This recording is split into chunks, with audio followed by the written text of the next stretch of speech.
এক মাস আগেও যাদের দেশের ক্রিকেটের আদর্শ হিসেবে মানতেন, শ্রদ্ধা করতেন, বর্তমানে সেই সাকিব মাশরাফিকে নিয়ে বিদ্রূপ করছেন ছাত্র সমাজের অনেকে। কিন্তু কেন? রাগ, ক্ষোভ, দুঃখ নাকি হতাশা থেকেই এমনটা করছেন তাদের ভক্তরা? 2019-এ বুয়েটের আবরার ফাহাদ হত্যার পর সেখানকার আন্দোলন চলাকালীন দেয়াল লিখনের একটা সময় কেন্দ্রীয় গ্রন্থাগারের দেয়ালে ভালোবাসা থেকেই বাংলাদেশ ক্রিকেটের সাবেক অধিনায়ক মাশরাফির ছবি আঁকেন শিক্ষার্থীরা, যার দুই পাশে লেখা ছিল, ওহ ক্যাপ্টেন, মাই ক্যাপ্টেন।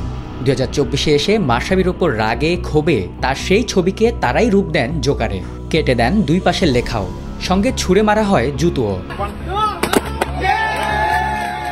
শুধু মাশরাফি নয়, দেশের বাইরে গিয়ে সাধারণ মানুষের ক্ষোভের শিকার হচ্ছেন সাকিব আল হাসানও। কানাডায় গ্লোবাল টি-20 খেলতে গিয়ে সেখানে থাকা এক বাংলাদেশি ভক্ত সাকিবকে জিজ্ঞেস করেন, চোখে না হয় দেখো কম, বিবেকটাও কি নিয়ে গেছে জম?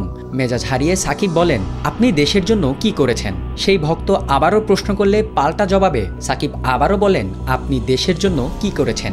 এক পর্যায়ে সাকিবকে সেই ভক্ত পদত্যাগ করতে বলেন। কিন্তু সাকিব মাশরাফির উপর এত ক্ষোভ কেন?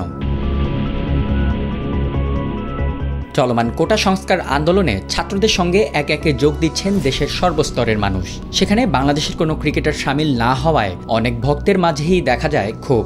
দেখা যাবেই না বা কেন? যেখানে গোটা বিশ্বে আলাদা এক সুনাম রয়েছে বাংলাদেশের ক্রিকেট ভক্তদের, সেখানে নিজ দেশের এক আন্দোলনে নিজেদের পছন্দের ক্রিকেটাররাই রয়েছেন নিশ্চুপ। তারই প্রতিফলন দেখা যায় ছাত্র সমাজের মাঝে।